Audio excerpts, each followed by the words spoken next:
what do I love more than playing with knives, or at least as much as playing with fire? All right, gang, today we're gonna torch us some creme brulee, so get your goggles on and let's go. All right, creme brulee, misconception that it's really, really hard to make. It is not really, really hard to make. There's 4 ingredients: heavy cream, egg yolks, vanilla bean, and sugar. Poof, that's it. What could be easier? The problem that a lot of people have is they miss a few little techniques. So what I want to do is kind of help you with a few of those techniques. So let's start over here. I have got some heavy cream that's on a low heat. I almost lost my heavy cream. We saved it. It's on a low heat, getting nice and warm. Remember, cream, milk, they scorch really easily. I need this to get super duper hot, so I'm doing it over a really low heat for several minutes. To that, I'm going to add a 1/4 cup of sugar.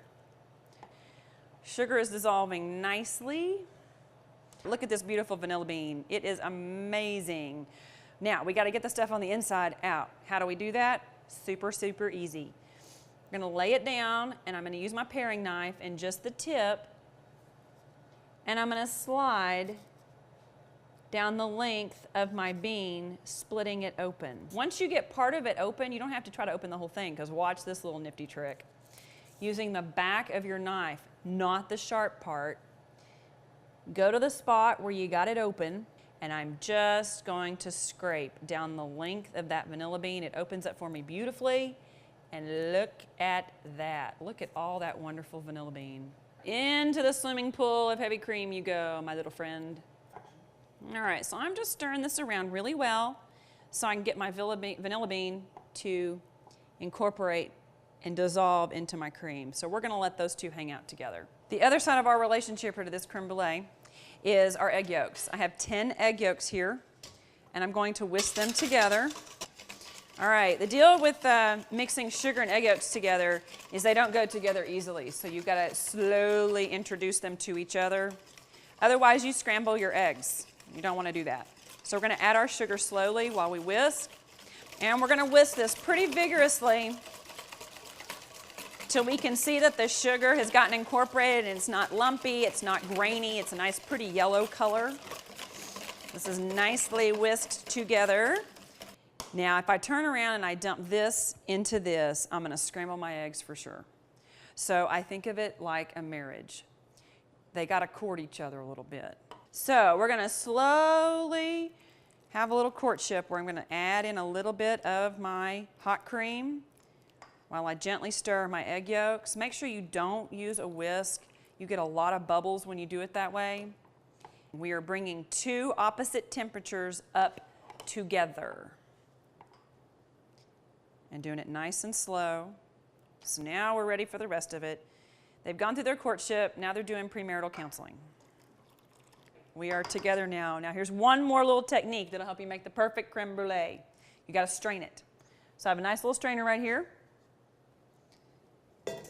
And we are going to pour this mixture right into our strainer. This just eliminates any lumps that may have occurred during that courtship and premarital counseling.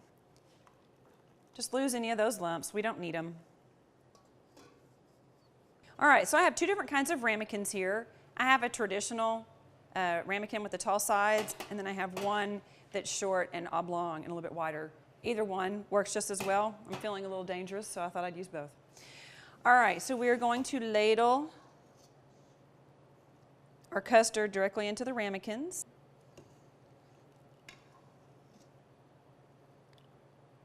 We don't have casserole dishes and things like that here at the CTE Center. We use hotel pans, but you can use whatever works for you. The other critical factor is you have to bake these in a water bath. My oven is set at 325 degrees, and I'm going to pour some water into my pan. And you want the water to go up about halfway the side of the ramekin. Now you want to make sure that the water you pour into your pan is hot. You want hot water. That will also help it bake more evenly and more quickly. Take your pan with your ramekins to the oven and set them in the oven, then add your water. Otherwise, that little trip to the oven door, you're going to get water sloshed into your custard. It happens just about every time.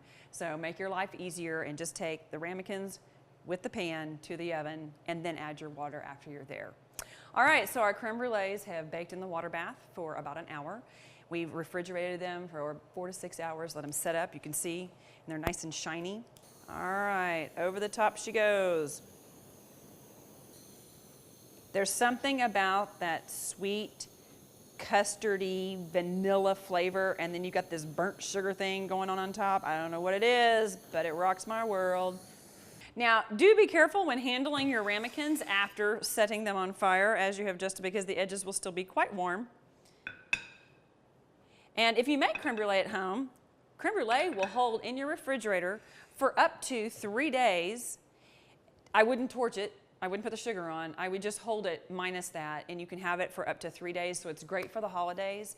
Get a batch made, and when you have friends and family that just kind of pop in for a visit, all you got to do is throw some sugar on top and torch it, and you have a great, wonderful, classy way to enjoy friends and family. So this has been Chef Jen, CTE Center, Frisco ISD. Go have some creme brulee and set some stuff on fire.